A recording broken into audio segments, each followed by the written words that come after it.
Hello, everybody. Ooh.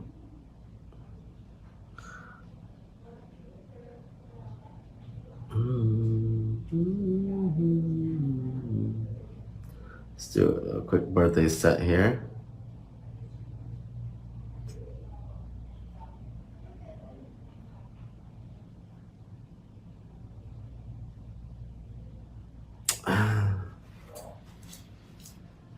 I've been using crystal beads, I've been using glitters, a little bit of caviar beads. Show you guys how to use that.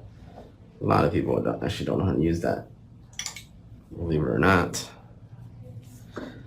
A lot of you guys are asking me questions about how I did that soak off with the foil. I didn't use my monomer. What I meant was that the monomer is 100% EMA, and as we know, EMA monomer breaks down easier than non-EMA, so MMA. So that's why whenever you see those people do the videos or they'll show the difference between the soak off. That's why I did that. That's the proof that my monomer is 100% EMA for one, and how easy it soaks off. So I use a 14 brush today. I've been kind of digging the 14. We're gonna use a chisel milky white and also a chisel glitter powder. I'll do the glitter powder last, actually. So this one, we're gonna be doing a clear pixie bead, but I don't want to see that nail line. So what I'm gonna do is I'm gonna do an ombre of just this light milky white into a clear. And this will give me the ability to cover up my nail line, but also have a clear tip. See that? I actually told a lot of people, if a lot of you guys are doing clear nails, you don't have to have the whole nail exposed. You gotta cover up that nail line, because if you do a whole clear nail, you see that nail line right here, it's not gonna look good, especially if you're doing like a design or something like that. Use a nude, like a nice natural color, and just ombre it to clear. It'll give you that nice ombre to clear. See that? Yes, go ahead and hit that share button for me, please. Midday line.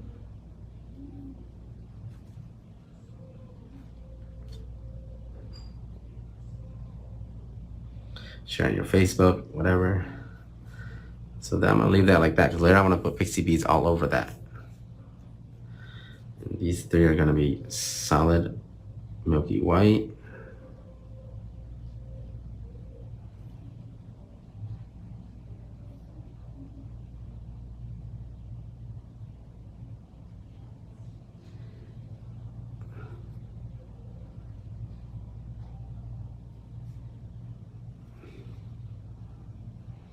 You don't have to move the powder until it's ready to be moved.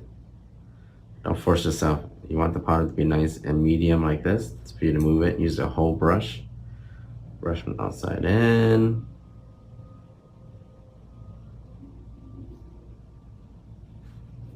Do your shaping while you're doing this too.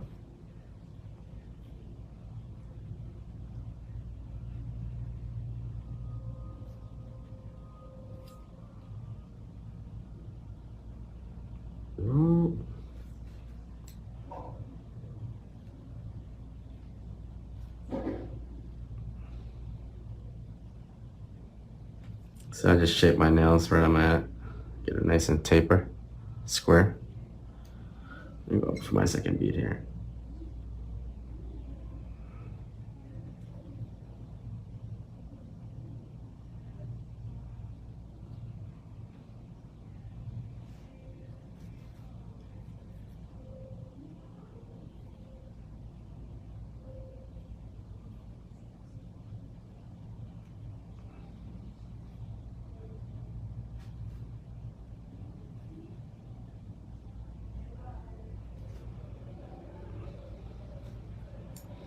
Nice structure.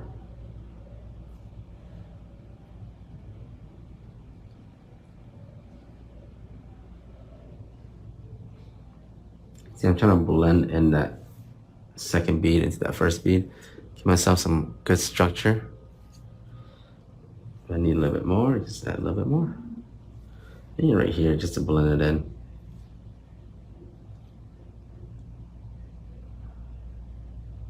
I'm happy with what I have here. Maybe just a little bit more in the area.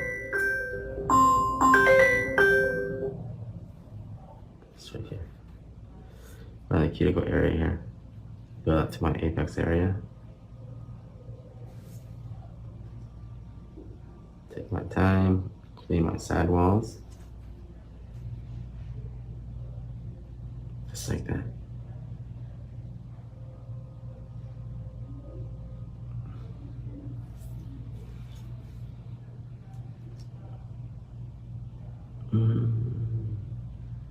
Make sure the bead marbles first before you put it on there. A lot of you guys are just putting the bead on really fast right when you just picked it up. Don't do that. It takes about 3 seconds for the powder to let you know, hey, you know, I'm gonna be very runny, I'm gonna be too dry. Give it time. If it's runny, you hold on the bead a little bit longer. Don't just throw it on here and go through this whole fiasco of trying to get the bead to be less runny.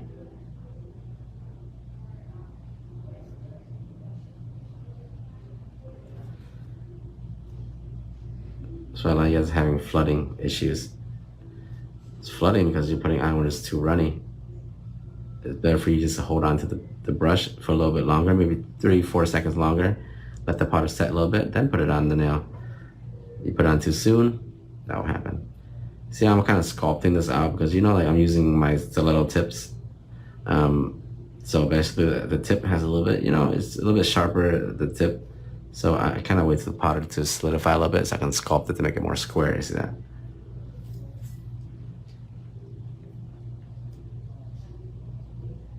See, watch, I'll show you guys.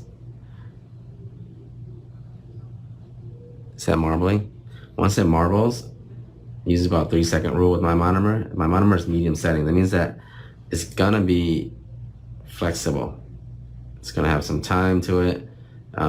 It's gonna dry a little bit quicker than, you know, a lot of the other faster monomers like Young Nails and Valentino and C&D and Mia Secret, but it gives you time to work with it. As long as you have, you know, as long as you're moving at the proper speed, you'll have enough time to work with it. It won't run all over the place. So it's a very decent monomer. I'm gonna be out of stock again pretty soon from what it looks of it. I just restocked the other day and now my warehouse is telling me we're almost out of stock. But the problem is monomers becoming more and more scarce. The raw material is going up in price. So the vendors are not, the distributors, they're not selling out monomer right now. They're waiting for the new price updates so they can give us new price updates.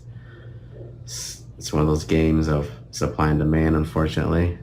So we won't be able to get monomer until they figure out how much the raw material costs. And then it goes up from there. And we won't know how much we're buying it for, and we have to adjust our prices like they have to adjust their prices. It's like gas prices, Jesus. I hate it when that happens. When they tell us, nope, we can't sell you any monomer right now because we don't know the raw material price, and we're like, yikes. I know it's gonna be happening. Price is gonna go up.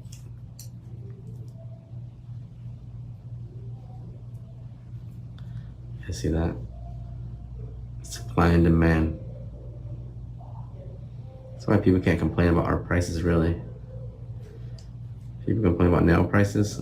We have to deal with, you know, my supplies consistently change in price all the time, depending on, it's usually the monomer, acetone and stuff like that. That raw material always changes. Acrylic, not so much because there's so much competition for acrylics. Raw materials like acetone, gels, monomer. They're the ones that, because monomer actually is used for other purposes other than just nails. So that affects it too. These are my clear stiletto tips, Chantel, and I just clip them down.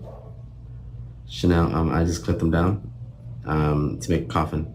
In the future, I'll have long coffin shape, but for now, it's just the coffin tips. I literally forgot to put the second bead for this one. Holy cow. I'm already talking about the price of monomer. I forget this whole second bead.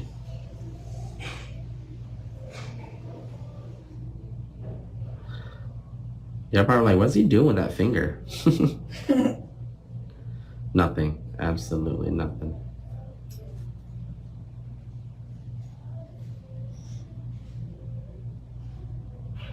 A few weeks I will leave for Vegas, and then we have our last class in San Jose and West Coast. If you're still interested in the San Jose class, there's still some seats left. July 19th and 20th. Tino Vo and I will be there. And of course, I'm now gonna do my glitter nail.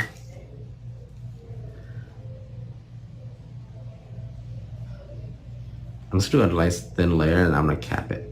Because the last thing I wanna do is drill into this glitter. Because if you drill into the glitter, it's actually gonna cause it to look different. So I wanna just do a nice glitter nail, nice thin coat, then I'm gonna cap with a clear so when I drill and file it, the glitter won't be affected. What happens when you drill in the glitter, guys? You have a metallic look to it because the glitter gets broken down.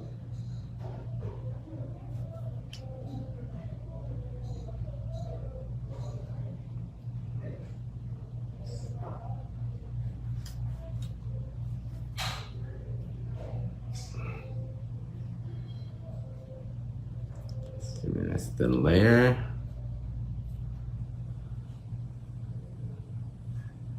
And shape it, and later on I'm gonna cap it with clear. I'm gonna cap this one too because I'm gonna keep this one clear. There you go. This one from Chisel is called OM80A.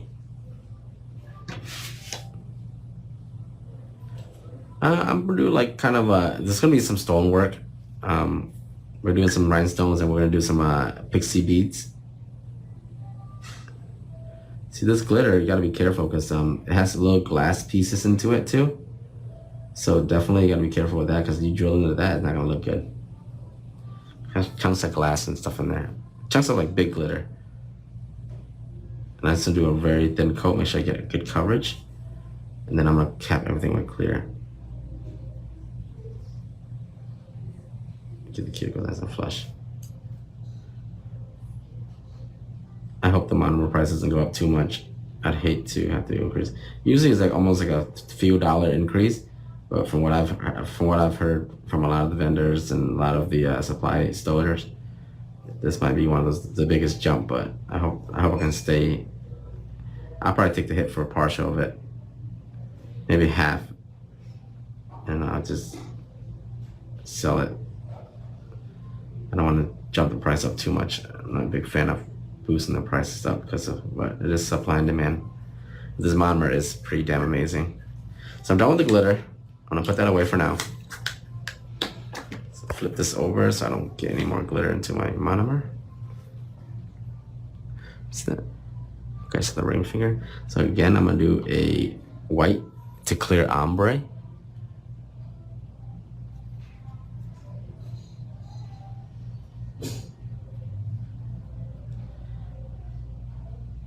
So I just blend right here. I want to keep my tip clear still, but I don't want to expose my nail tip, my nail line. That's very ugly. So be careful when you're doing that, guys. This gives you the ability to have a white tip still, but your nail line not exposed. That's why I prefer to do glitter last, but it's okay because I'm filling this whole nail with pixie beads anyways. So I don't mind a little bit of glitter in there. See? You see no nail line, but you still have that white, clear tip look. So we'll save this later for some encapsulation.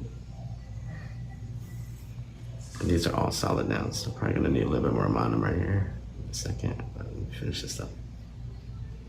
Hola, where's everybody watching from? Let me know a little bit about yourself. Hi, I'm Ashley. I'm just an enthusiast, or I'm a nail tech getting my license. So I'll read the comments later. I'll be able to kind of meet the supporters and those of you guys that have always been supporting the lives.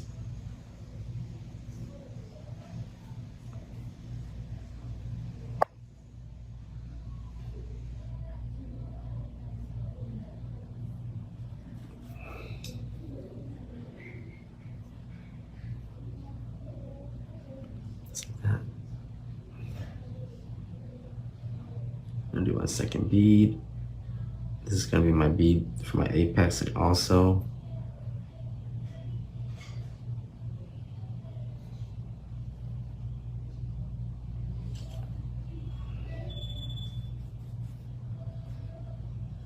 told myself I'd do glitter last, but I couldn't resist. You see what happens? The glitter gets contaminated into the monomer, and you have a little glitter here and there. So usually I would just go through the whole set before I do my last, do all the solid color first, then the glitter. Shaping my nail. Make sure you get the shape. Smoother my application, the easier the work I have later on for me.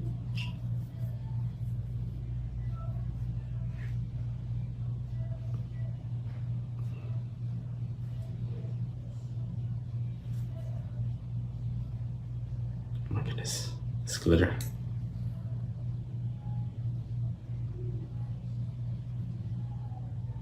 Okay, I'm actually gonna clean my monomer out real quick. Get rid of all this glitter. New paper towel.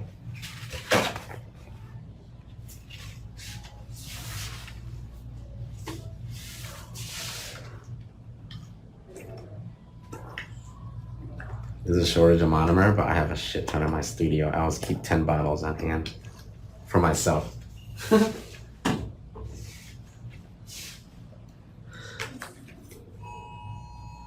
Again? Damn it, again?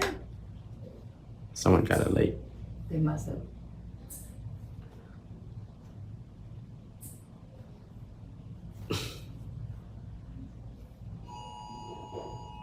No, this has to be again. Yeah. There we go.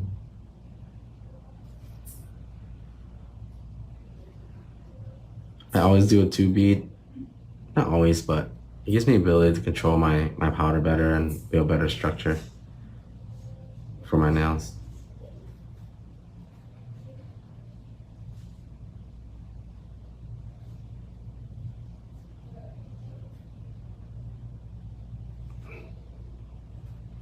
I'm sculpting now. We should.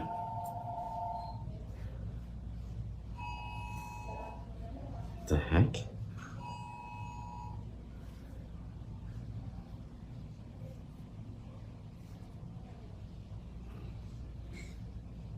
Because remember, when you use stiletto tips, the tip area kind of caves in a little bit. So you got to make sure you'll be able to sculpt it out and make up for that. Or else it's going to look more like a ballerina than a coffin, to be honest with you.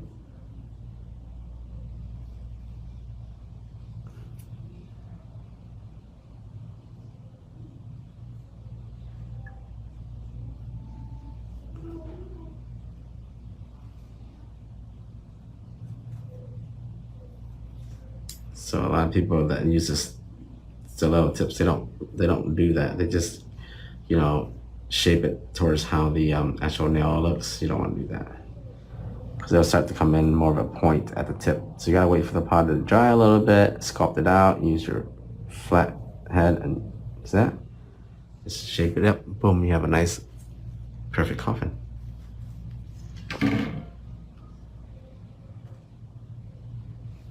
You think I'm buying a gallon monomer? Yeah. What's up, Tao? How are you?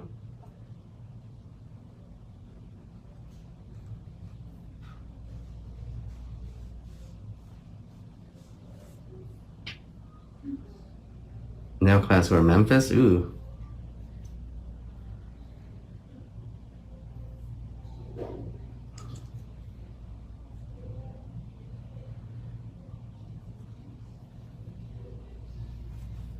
You guys will start seeing a lot more of my team doing lives now. To make sure I keep content on here for you guys. Different type of content, really. As you guys know, I don't really do press-ons and I don't really do sculpt, but a lot of them do sculpt and press-ons, so they'll be able to show you guys how I work with like demo hands and stuff like that. I really do enjoy that aspect of it.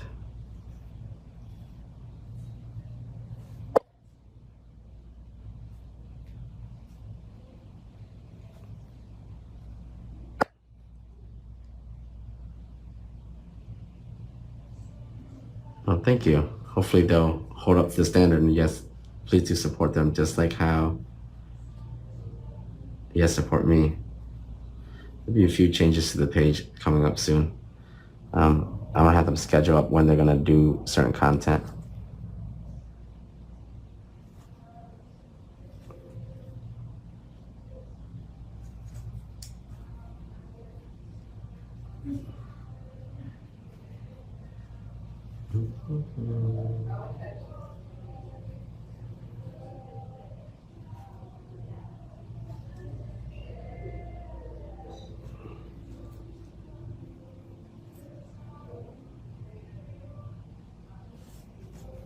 So this page I created, and all the support you guys have contributed to it, you guys should be able to get back, in the sense that you guys will be able to only give access to the ones I trust and know that can deliver good content.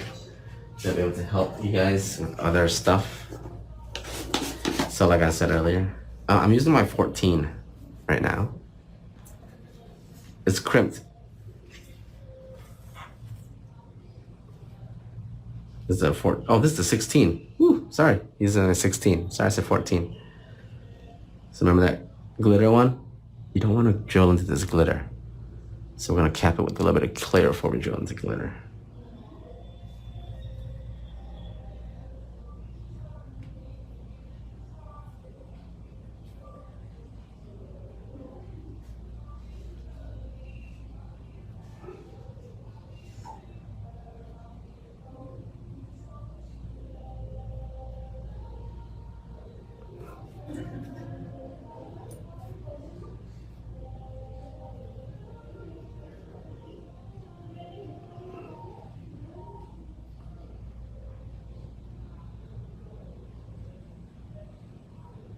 It's nice and thin, okay? You don't want it too thick. Add the thickness of the nail.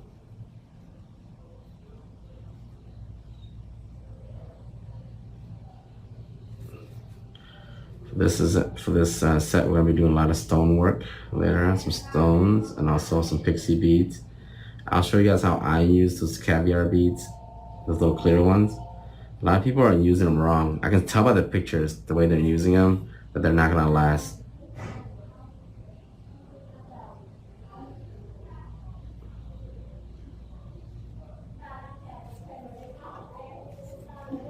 Of course, this one also.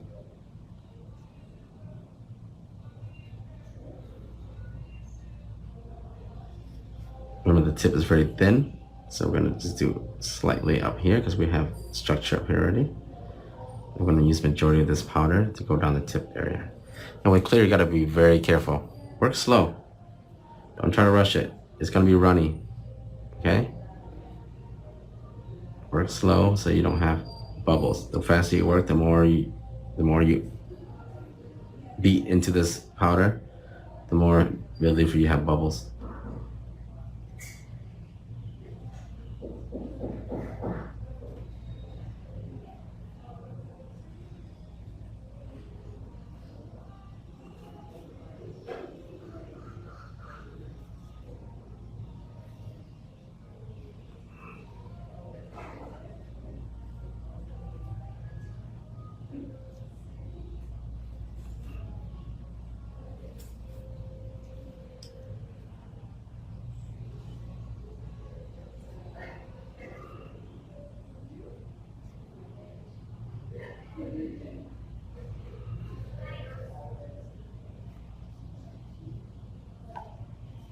A little more of the tip here.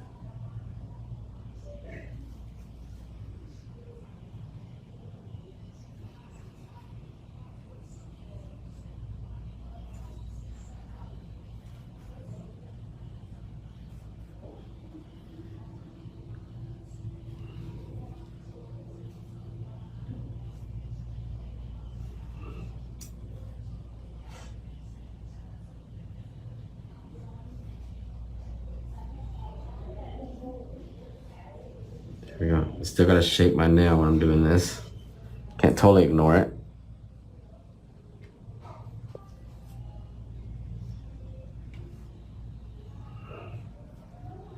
It's very important. The more even your nail, the less work you do later. So take your time on this, especially with the clear.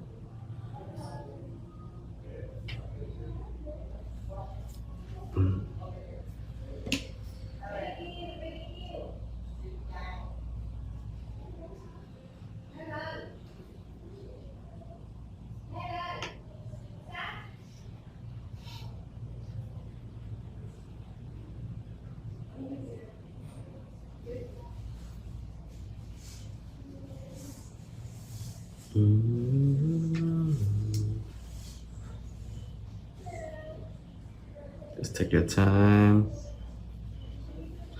So a lot of people that do clear glitter powder, they don't do this. And then later on when they drill into the glitter, let's say you have a blue glitter or a pink glitter. That blue glitter, that pink glitter is not made blue and pink.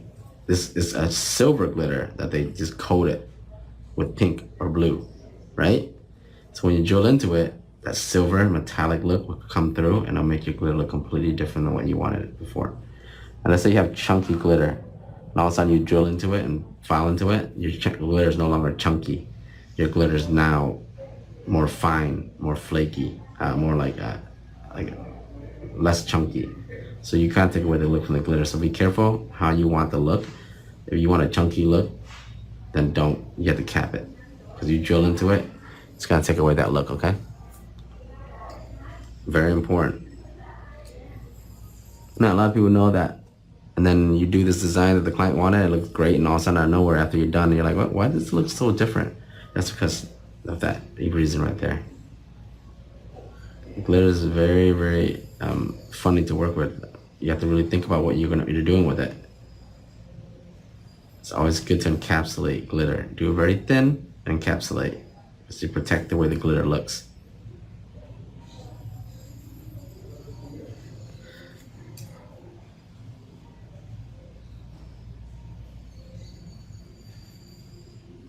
Working with clear, work slow.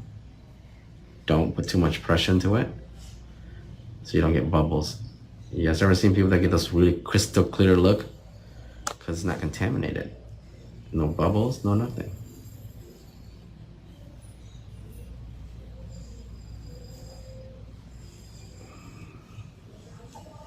Running out of monomer here, but that's all I need for this last finger, so I'm not gonna really have to put in new monomer. Maybe some just to clean my brush. Other than that, I don't really need that much monomer.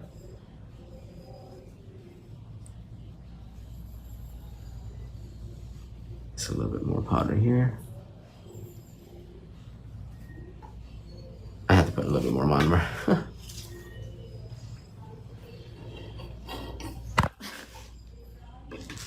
don't want to waste it, just a little bit. I don't know. Because I'm not going to be too.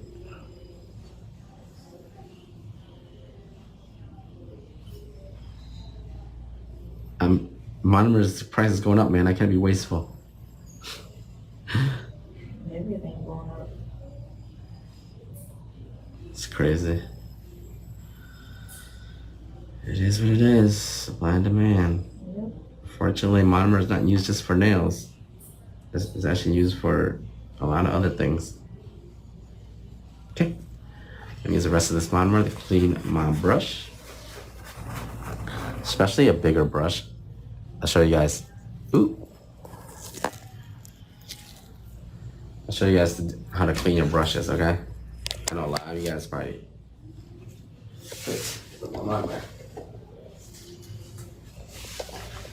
Brush maintenance, very important. You see this brush? Because I use clear, see how it's sticking together? This acrylic in here is still soft. See how it's still soft? Okay, you can force it out. Look at it. This is the clear powder. Clear powder does this. If you use a lot of encapsulations, a lot of you guys do, you gotta clean it out. Okay, you see that? It's very sticky. This is clear powder. It does this to every brush. Clear powder is not like pigmented powder. It really gets into your brush, especially because I was using it with kind of a dirty monomer. See, you can get it out because you've been using it with monomer. But if you leave it sitting in there for like 30 minutes, yes, it's gonna harden up. But now it's still soft because we've been dipping this brush into monomer this whole time, right? So you can see, I just start pushing out any excess. This is a big excess right here, chunks here. Nudge it out. I'm not pulling the hair, I'm pushing from the base of the hair out, okay? Right then. And I'm gonna keep dipping my brush in and I'm gonna clean out all the excess. There's just tiny residue that will seal up. This takes about a few minutes, but it'll save your brush. You do this, you save your brush. And for me to check, all I gotta do is this. I use my finger, I feather through. But I feel like it's sticking together, that I know that that spot still has more acrylic on there. So, like rightly so. Let's rinse and repeat. You get the monomer in there and you push forward, pull the brush back lightly, and that'll clean out any excess powder. So ideally, when you feather through your brush, it should go like that. That, you won't feel anything sticking to it. If you do, you'll know that there's acrylic there, and you can just go through and break it out, use a bit of monomer. But here you go. That's how you clean your brushes. So make sure that you don't get acrylic stuck in your brushes after you're done using them. Best time to clean your brushes after you're done using it, because you can consistently go into monomer. So now I'm gonna just seal everything up, training my brush because it's crimped to how I like it, and I'll store it like this, and it'll stay like this over time. Okay. I do that every time I'm done with the set. That's why my brushes last so dang long. I can use a brush for like years if I wanted to. There are people that have my brushes. Doesn't matter how good quality your brush is, if you don't take care of it, it's gonna go to shit.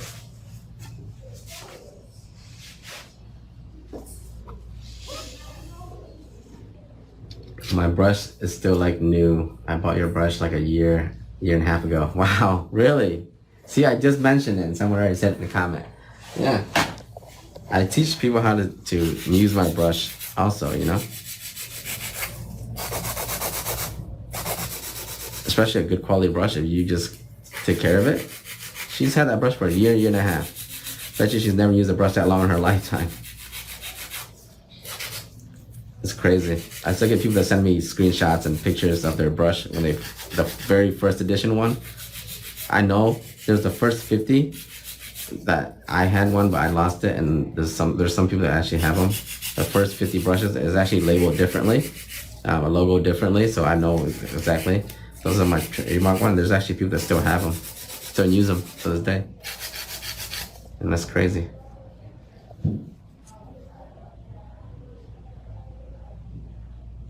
This is the milky white, so you can get it from not polished. You can get it from Chisel 121.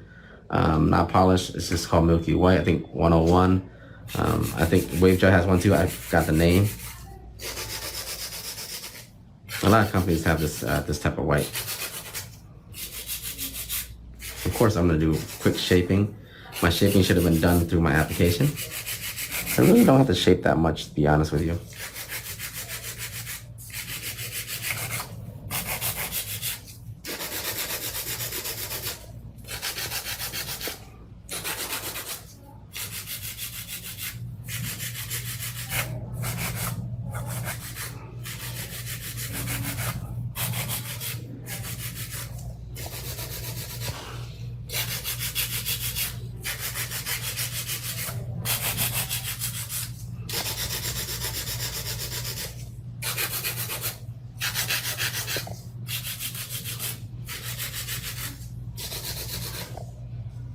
See how quickly that you can shape these?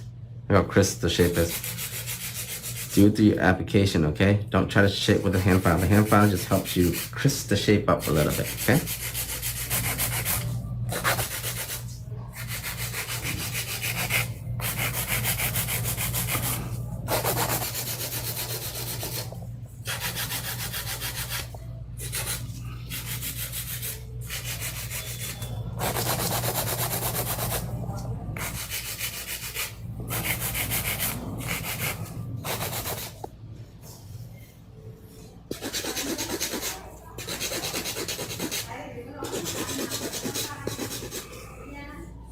Look at that.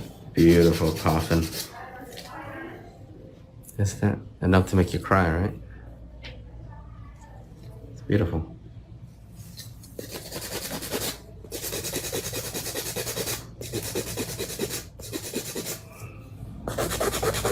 People always ask me if they have shaping problems. I spend about less than 5 minutes to shape these.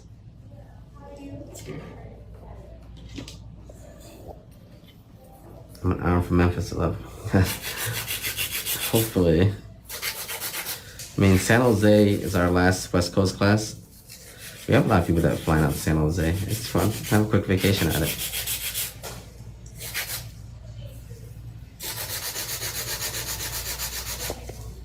Some people are local, some people are in Cali. They travel from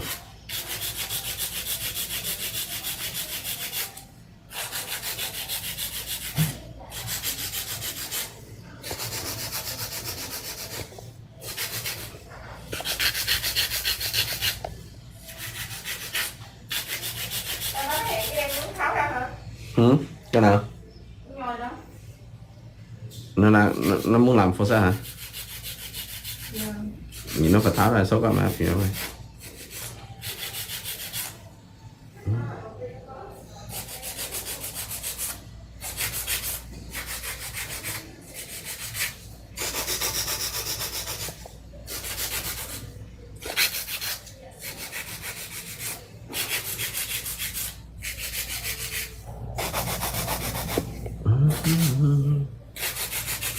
Very quick, honestly.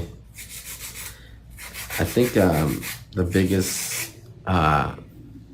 handicap for a lot of people is that they utilize this hand file too much and they overfile. Overfiling means that you mess up the shape by drilling too much of it off.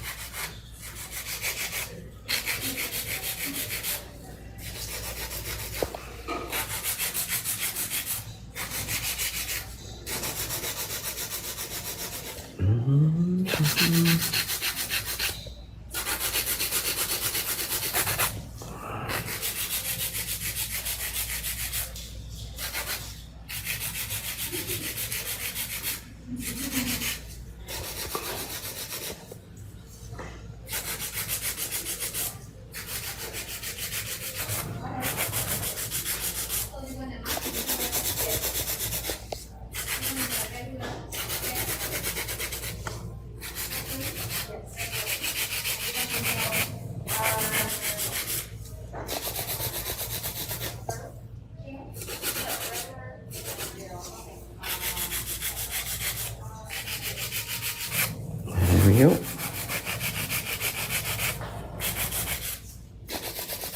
I have this new project coming up. You guys might enjoy. I'm gonna start recording like snippets, videos of my journey, within like when I prepare for class and where I travel. And towards the end, I'm gonna clip everything together from my point of view and also from Tino and Vina's point of view.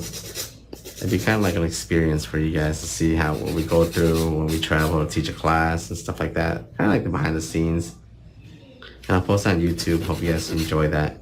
I've been always wondering what I want to do with my YouTube since I already do a lot of nail videos here. It would be kind of redundant to have the same type of videos on YouTube. So, dun, dun, dun. Files? Generally, I don't really use. I have a bunch of them. I keep about 100 of them around. When I hand file, maybe, but generally, you can sanitize these if you want. I just don't see the point of drilling, like throwing them away. I know that school they teach you not to do that because when you do that, you're working with natural nails. This, you're not really working with natural nails, so there's no really natural nail filing. It's just acrylic powder. I probably use one file per client because I use it a lot, but I see a lot of people don't really throw them away. I don't blame them either. These are expensive. I mean, I guess they're not really that expensive if you factor in, but it's kind of waste because sometimes I barely even file at all. I mean, using those small ones, I don't mind. If you throw away using the small ones, fine. But the big ones, it's kind of waste, I feel like. I do have a lot of filers. I keep 100 on stock all times. Yeah, in nail school, they'll tell you to throw them away every client. But, or you can just give it to your client and use the same one. A lot of people do that. But sometimes the clients will forget to bring it back. When you're working with natural nails, you're filing on the natural nail shavings. I understand how those should be thrown away, but this is just acrylic powder, so unless you really worn it out. I've seen people use barbicide to clean them and reuse them. That's a good idea too. But generally, I throw them away.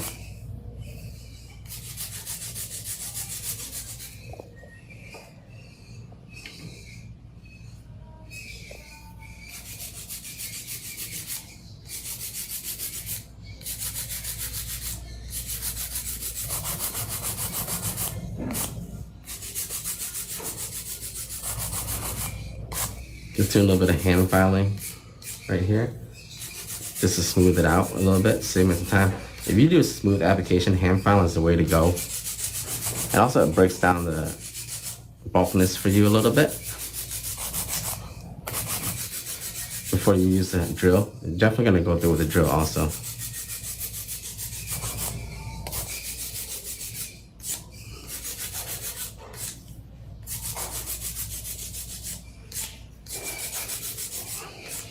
So I can't really get the cuticle area without using the drill, can I?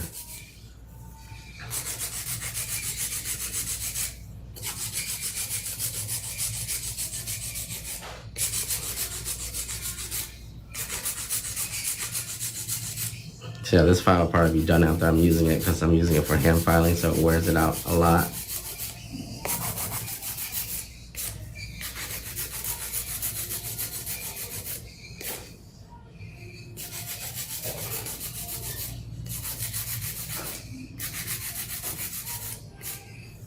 There you go.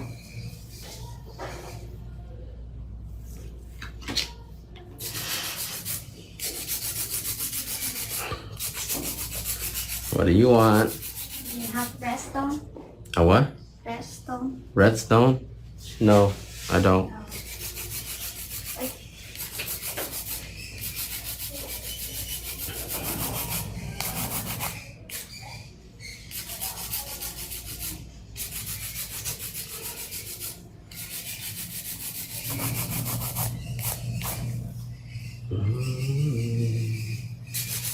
That shit pretty quick. It'll save you a lot of time. And don't worry about hitting the client's cuticles because you have the apex area and you go straight towards the apex area.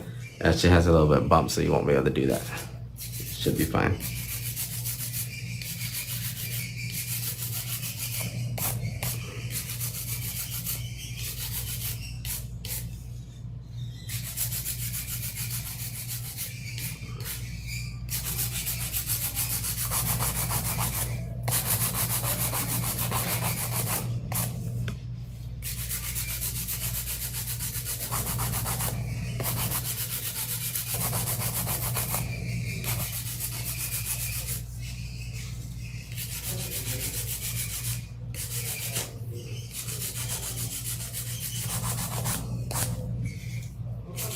This way it's very efficient.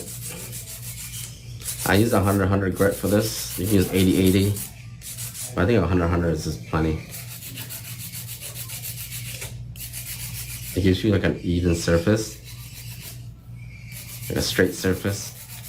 Almost. And back in the day, before drills came along, even in nail school right now, if you go take your examination for nail, for your practical for a license, they don't allow you to use e-files, you know? You're not allowed to use it.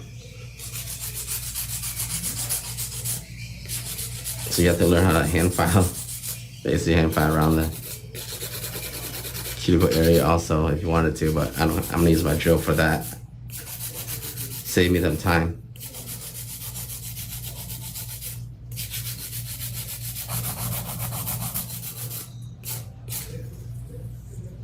There you go.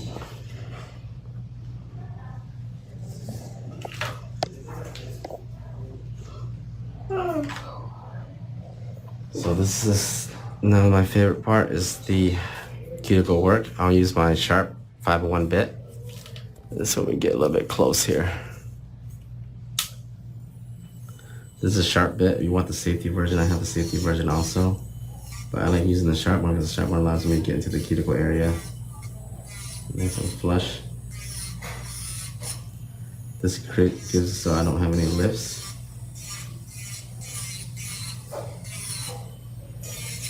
We have to blend out any excess. Remember, you clear cap this, but the glitter doesn't have any effects when you do that.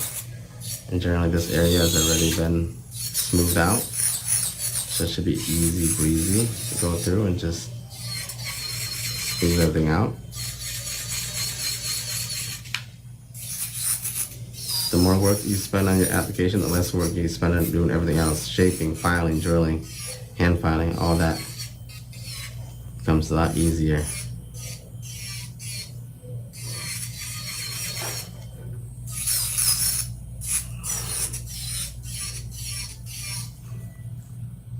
Huh?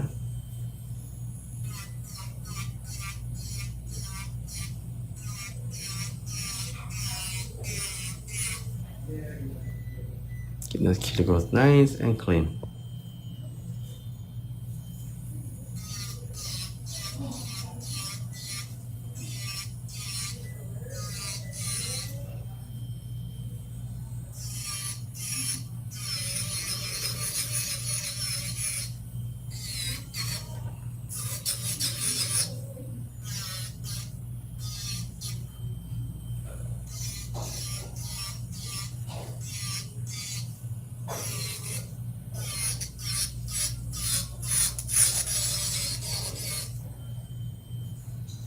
See how easy it is? You don't want to spend too much time in the cuticle area. The more time you spend there, the more chances you'll have to, you know, cut the client. So I like to do a nice sharp bit, and if I just want to go through it, get over and done with, nice and clean. That cuticle will be nice and flush to the natural nail bed, and that will allow the nail to grow out without having any lifts. So where you guys having pop off and lifts is from this. Yes, proper prep, great. Primer, great. You don't need all those excess, all those extra stuff, okay? Unnecessary. Well, it's not unnecessary, but it's not the main culprit whenever you have lifts and pop-offs. It's from this right here. Your ability to seal in this cuticle, because in 2 days, 3 days, when this starts growing out, how you flush this cuticle area matters. It's gonna affect how the nail grows out. If there's gonna be any lifts, the lift starts. The lifts can't start if it's nice and flush and even to the nail, to the natural nail bed. And yes, you can, over time, you'll get the feeling for it. You'll know when to stop when you get to the close to the nail bed, okay?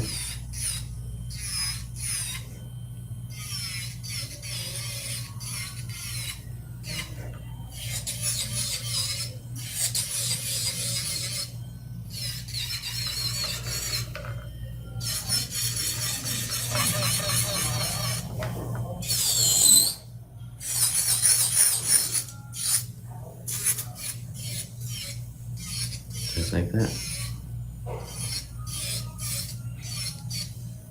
It's really quick. I really don't drill that much in the cuticle area. Just go right through, clean it up, smooth out the edges. And this I already hand filed, so it's very easy for me to go through and just smooth this out with my 5-in-1 bit. This is not like a normal 5-in-1 bit. You guys see a lot of 5-in-1 bits. It's like a vertical cut. This is a cross diamond cut. Actually, I like it better because it smooths surfaces better without leaving little cuts and indents. It's nice and smooth.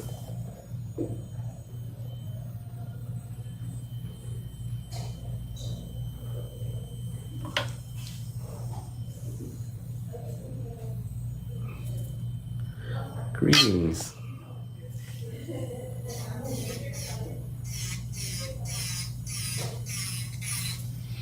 You guys are awfully quiet during these lives now. I remember back in the day, I used to get 1,000,001 questions. That just means my community have been so well educated that they don't need to ask questions anymore. Proud of you guys.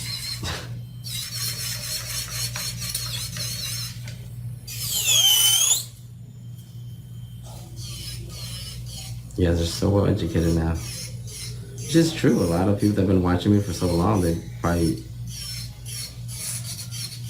had all their questions answered, all their problems solved. They probably just enjoy watching it.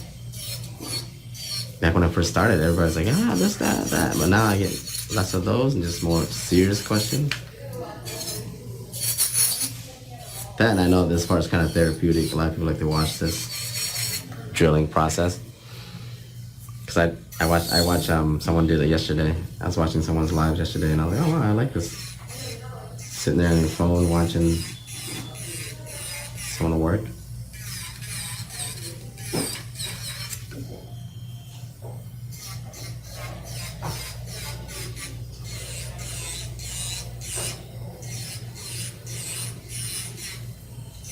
Something more therapeutic than cuticle work, I'd say.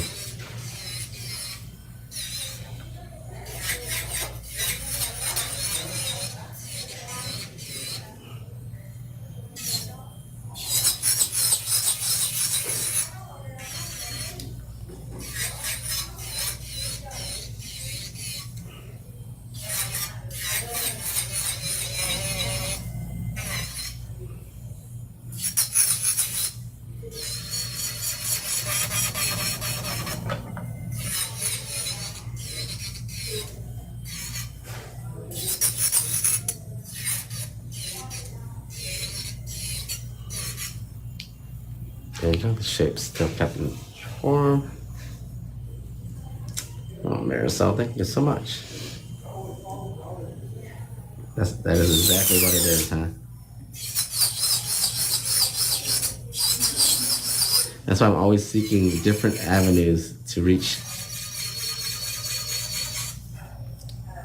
Pretty soon I'll have my, yes, I have so many plans, so many things coming up. You guys are gonna be so blown away by it.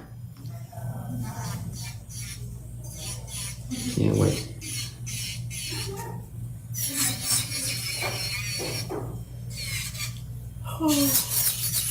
I'd like to announce it. I think it's almost time for me to launch the apparel line. That's just a crazy concept for that. I'm thinking of just giving like a percentage of the proceeds for the apparel line. And I'm gonna cut a check for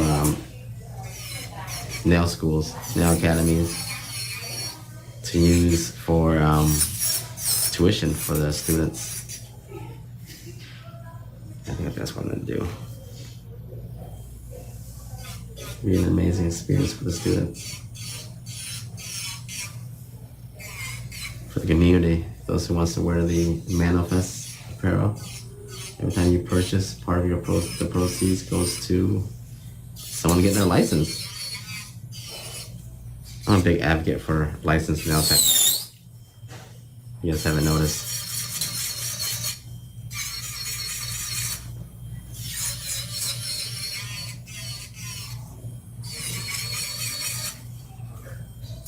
Just where I see me wear those Manifest t-shirts before. I was testing out the quality of the materials. I like it, I like it.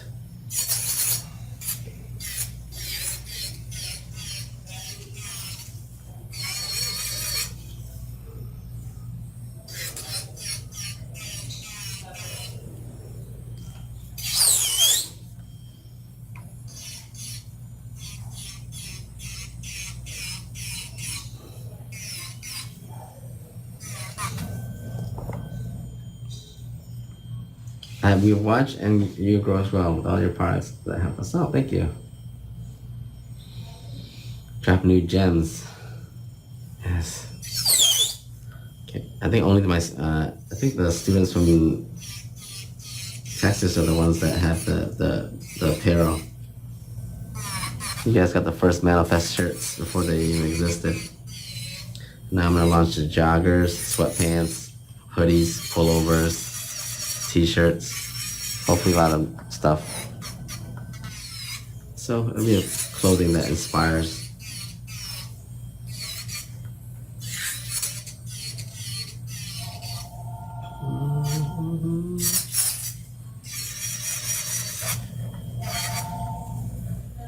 I think you guys will like it. Oops, sorry.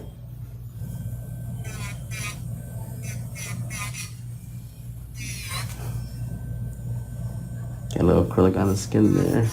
I'm gonna clear it out, make sure I get it nice and flush.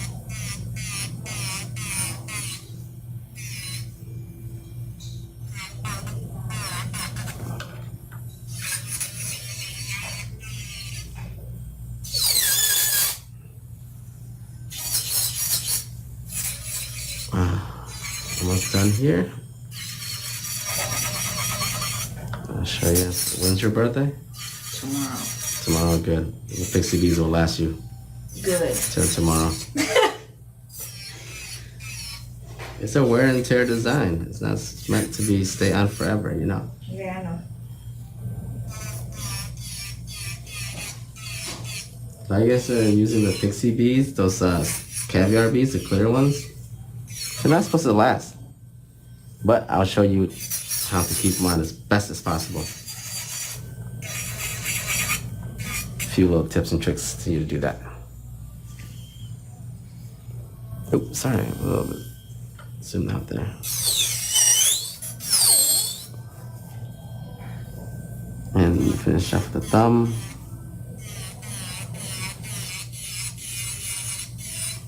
I'll tell you, this drill bit is freaking amazing.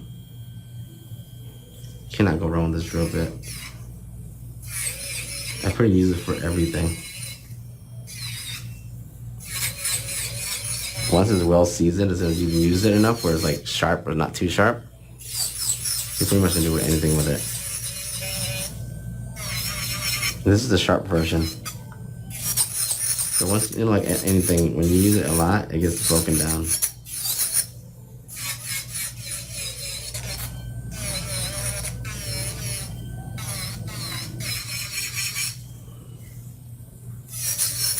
It just smooths so well, breaks down so well.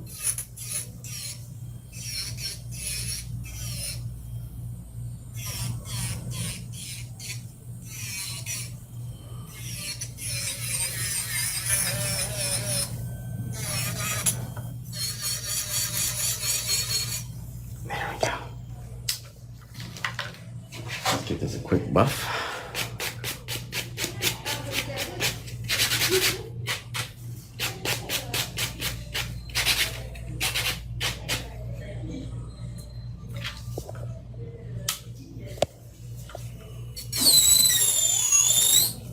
Clean up underneath there.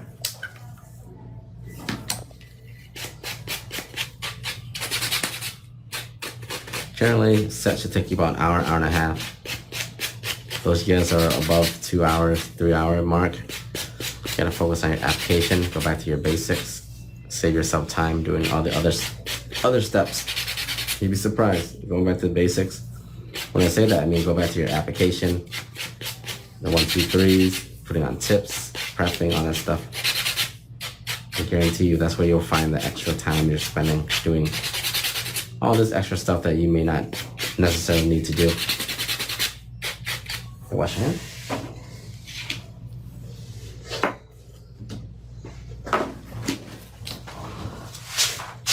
I'm going to change my gloves.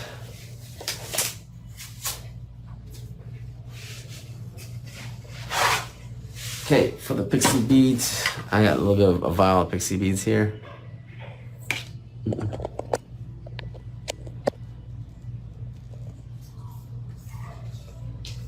You're gonna need some builder gel or jewelry glue.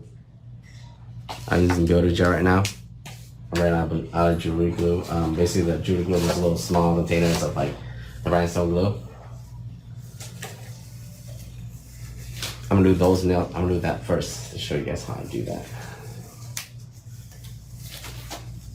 This is almost out. I gotta throw this away. A little bit dirty, but. And I'm gonna use this thing just to save myself something to apply it with. I use my flat brush. It's kind of a used up one.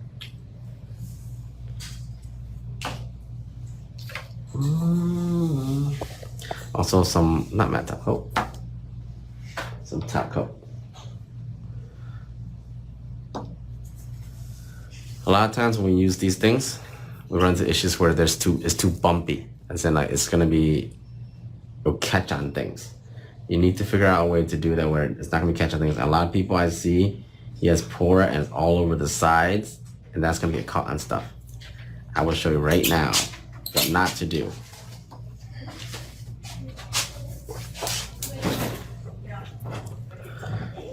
So we'll do a nice thin coat of this first.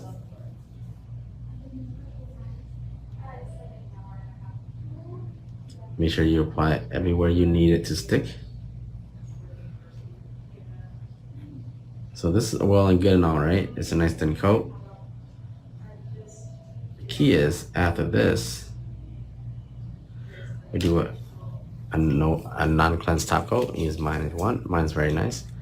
And we're gonna do a nice thin layer of that on here also. Because the builder gel is thicker, so it won't sink the caviar in.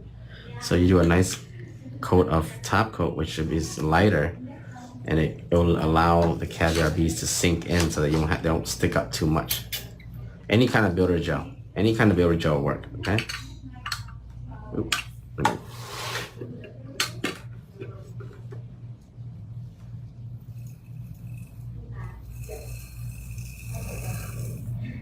Get a nice coverage. key point is the sides. You don't want any beads on the sides, okay? That means if it's on the side, it's gonna get caught. You need to push it over, push it where it needs to go. Keep your shape. So now with the actual top coat on there, actually the beads will actually sink in more, as in it'll bond into it more. And this, I'm gonna put some on the top corner here. And that will give you the ability to have the beads not stick up too much, and then it will last longer because it won't get caught on anything. Because remember, you see a lot of people use this. I see pictures where you can see the actual bead sticking come up from it. You don't want it. You want this kind of texture look right here. See that? And I'm gonna push the sides in because I don't want any of the sides. This is where it's gonna get caught. I want to keep my shape also. It's the builder gel with the top coat. It gives me a nice coat. Look at that. You still get that look. You won't see any on the sides. That's okay. Because when it sticks from the sides, I know dang well it's gonna get caught and it's gonna fall off. We want these to last as long as possible. These are a wear and tear design, okay? It means that it's not meant to last forever. But we can try our dang best to keep it so it lasts as long as possible. So the builder gel gives it a nice coat on the bottom for it to be, stick. The top coat allows it to sink in a little bit more and bond better. And you have the best of both worlds. Remember, these are all attached together, so you have too much of the beads stuck to the sides. What's gonna happen is it's gonna actually get caught, pull off, and then it's gonna pull all the beads that are stuck to it off. We don't want that. So let's do another thin coat of top coat on top of the builder gel.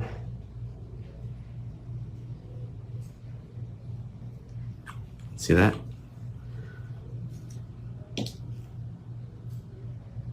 And we just rinse and repeat the same process.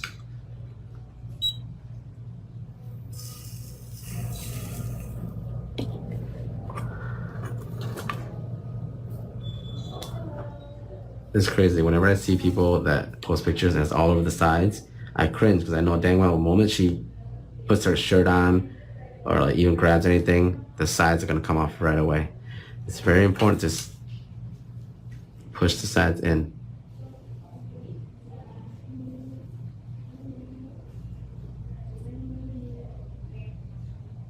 Tap down the top. Tap it. Just tap lightly because what's gonna happen, you're gonna feel it sink in. You're gonna still get that texture jewel effect, but actually it will last longer, I promise you guys.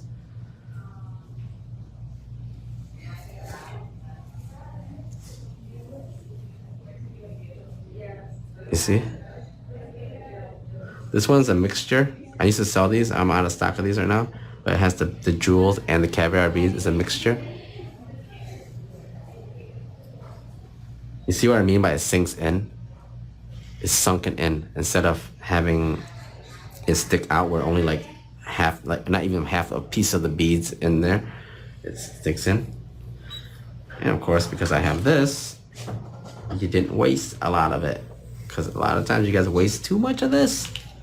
You need a catch tray. That's probably the only reason why I sold these on my website is because I need people to have a catch tray. Because literally all that would have gone everywhere. And that's that. And we'll do, see? You don't top coat this. A lot of people top coat this afterwards. If you top coat this, you're not going to have that texture look. It has to have that texture look. See how nice that looks? Look at that. Now we're going to do some stone work for her birthday here.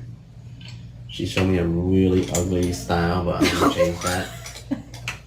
Sometimes when clients show me something they want, I'm like, we're not doing that. I know you always change it though. That's why I don't care. Sure. You always. I'm like, something like this. Oh, I gotta bring back bling kit. I see a lot of people just struggling with bling kit. I must bring it back.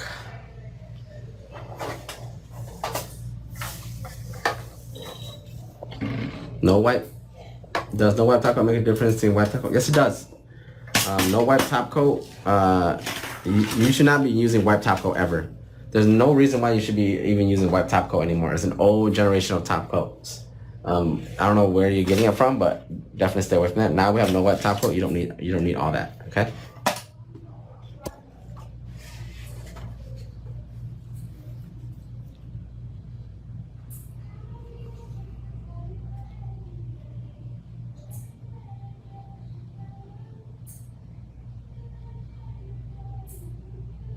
please, if you're still using white top coat, I don't know why, who gave you the idea, but please stop.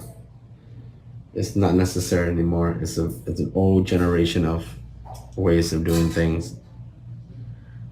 Help me help you, okay? Stop.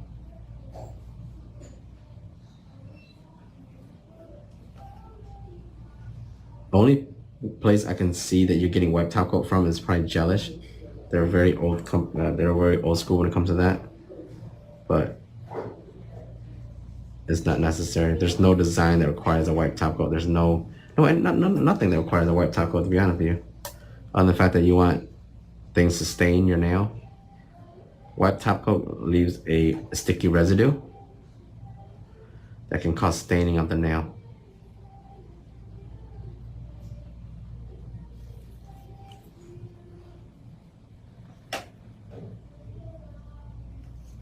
Until there's a use for white top coat, again, which I doubt.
Come on, get on there. Thank God.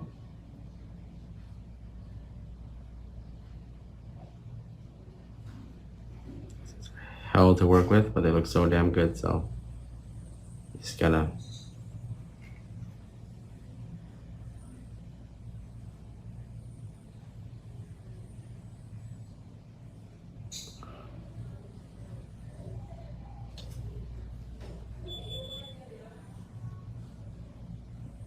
Woo!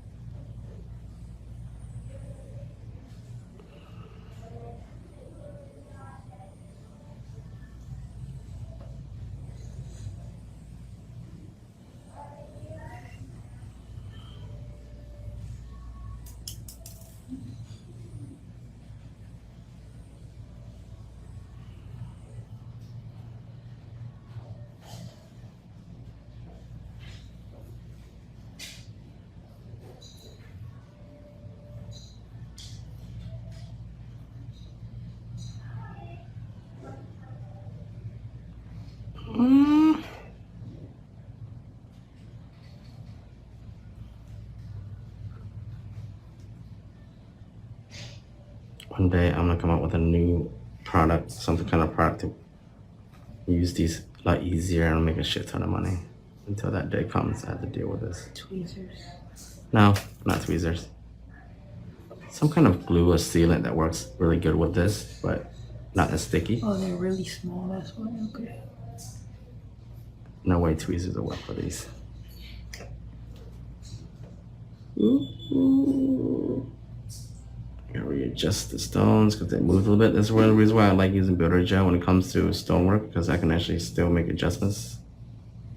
We use like kind of a glue. Actually, it glues too fast. See that? Maybe just nudge everything over.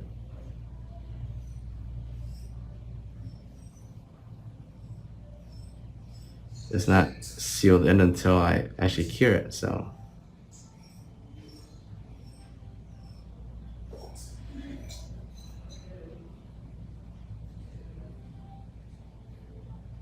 Convenient, huh?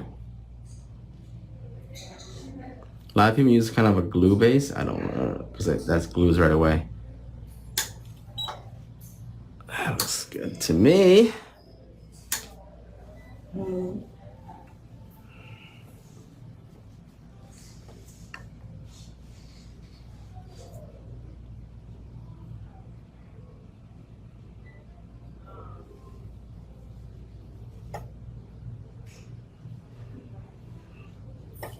Honestly, stone placements, you want my advice?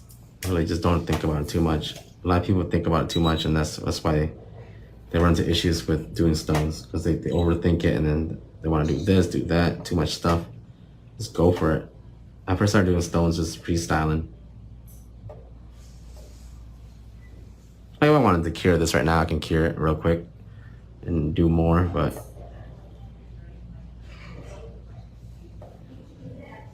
I'd rather just do it all one time. Yeah, you can cure as you go. When you have the, whatever stones you want in place, you think, okay, I like that.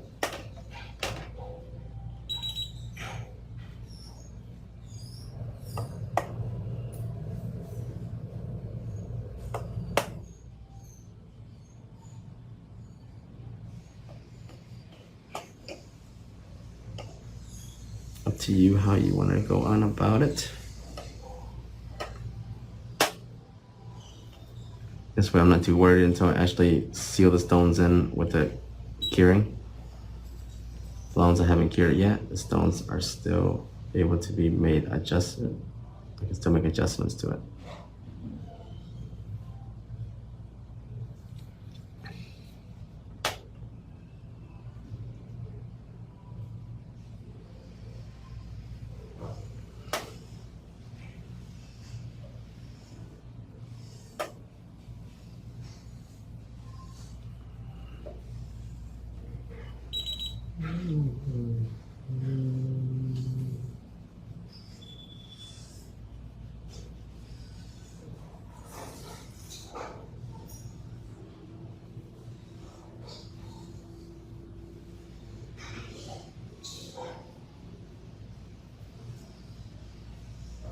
Move it down a little bit.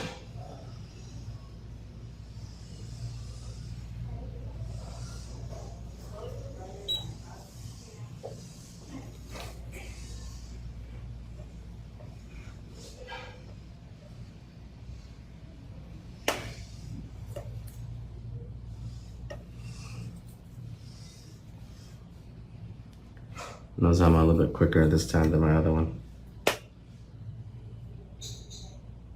because I know what I'm doing.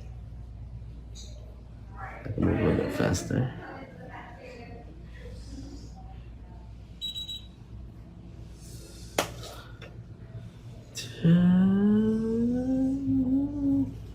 So there is a reason why I do these stones, these small cavity ones on the side. These are my support stone, guys. This keeps my stones together. As in, these stones right here will hold this side in for me, so that when she does touch her hair or whatever, her clothes, it is not gonna get caught on the big stone. These small stones are gonna be like the support stone. That's what keeps, you guys gotta understand, when you're doing stonework, you gotta make sure you have support stones to support the bulk of it. Because these big stones here, they have a really harsh size. I mean, it comes up. So for me to take away this harshness, I'll put these small support stones on the side, like here and here, so that when they do touch something, it's not gonna go crazy and get caught on something, because these stones are here to help it get caught. Does that make sense? You see a lot of people do stonework and you wonder why it lasts. This is why. You have to position your stones. You gotta know how to do them correctly. There's a reason for everything. It's not just because it looks good. Yes, they look good, but there's the reason why they're there. You see what I mean? If something were to get caught on the side, it wouldn't get caught on the big stone. These small stones will actually help solidify in and help. And this is the reason why I position them like this.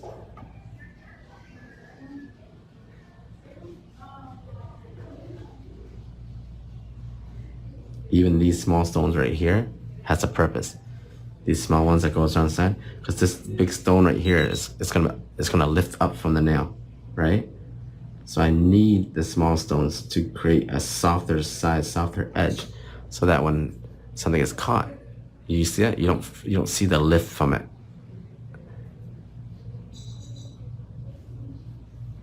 Gem's dropping, literally. Pick them up, guys. Pick them up quickly.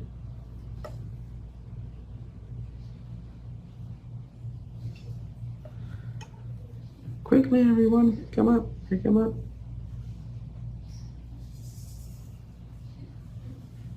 That's why you see a lot of people just put one gem on, one big stone on, and then they say, oh, my stone fall off in a couple of days. Yes, because that big stone is going to get caught in everything.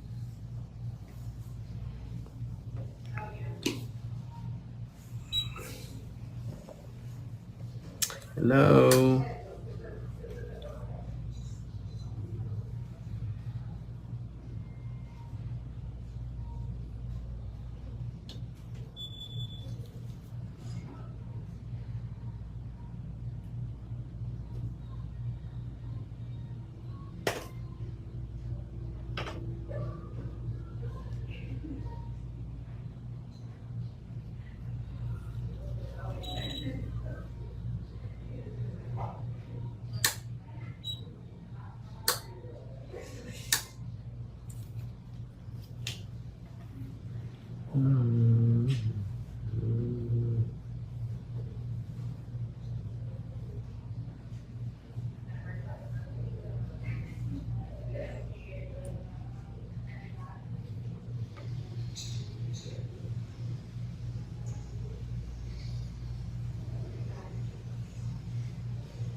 Get on there.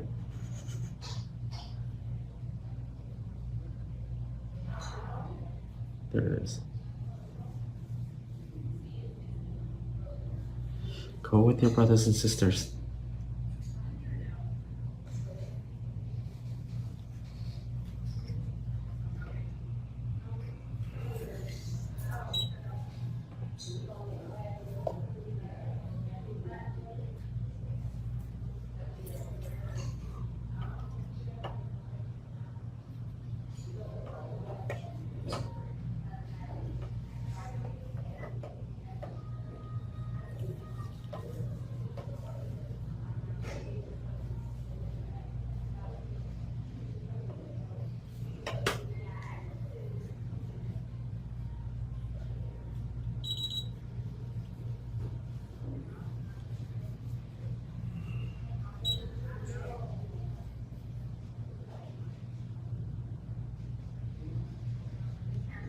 Surprisingly, when I first started doing nails, I really hated doing stones. I never did stones. It's when I was kept doing lives. People asking, are you gonna do rhinestones today? You gonna do rhinestones today? And one day I was like, you know what? I'm gonna start doing stones, and actually, I like it. Actually, my freestyle is actually pretty nice. I just go off my head, just do whatever. Really, no reason, no means to an ends, and I figured out that I actually do pretty good stonework. And now everybody respects my stonework.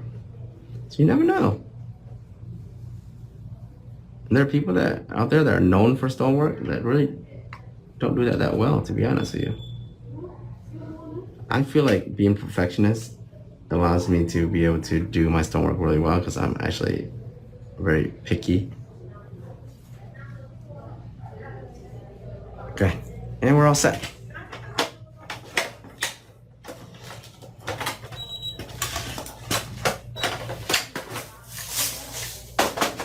And now for the final. This is my no wipe top coat. Probably one of the best top coat you're gonna get out there. Money back guarantee, y'all. If you don't like this top coat, it's nice and medium, not too runny.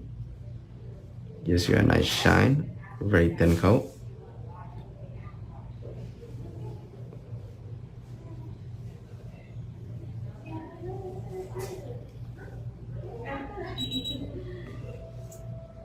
I don't top coat this one.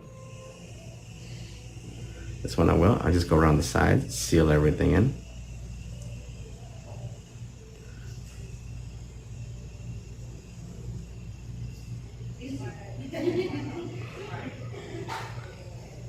Remember, and I want to go over the stones itself, so I don't want it to. I'll take away the shine from painting over the cut.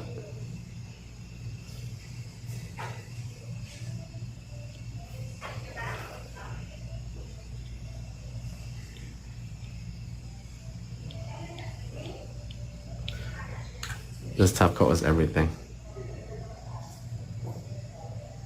It won't run all over the place. Nice and thin coat. It cures pretty well. Nice and shiny. A lot of top coats are very, very runny. Can make you lose your shape. I like my top coat a little bit medium but not too thick. It's very nice thin coat, okay?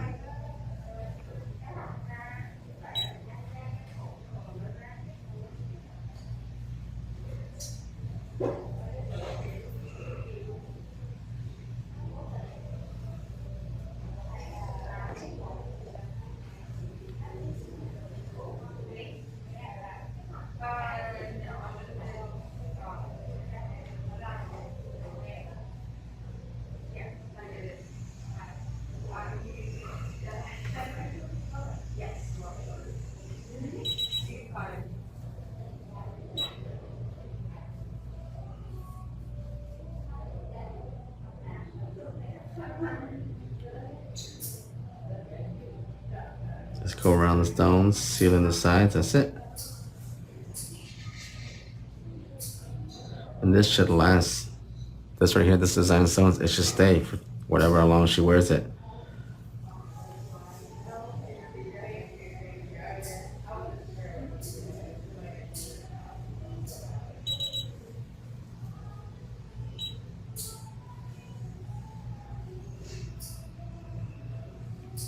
Oop.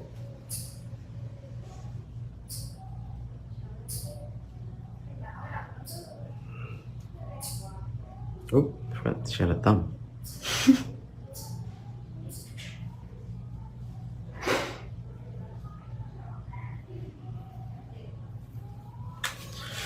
And there we go. It's a nice birthday set with some stones. Get some cuticle oil.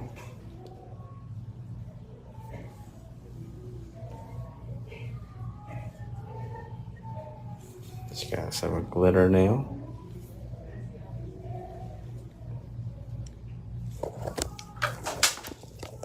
Ooh.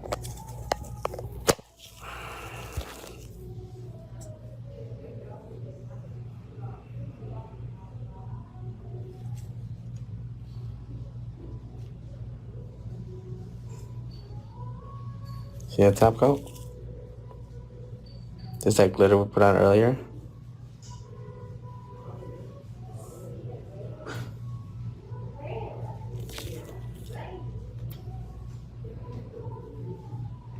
Okay, see the other hand?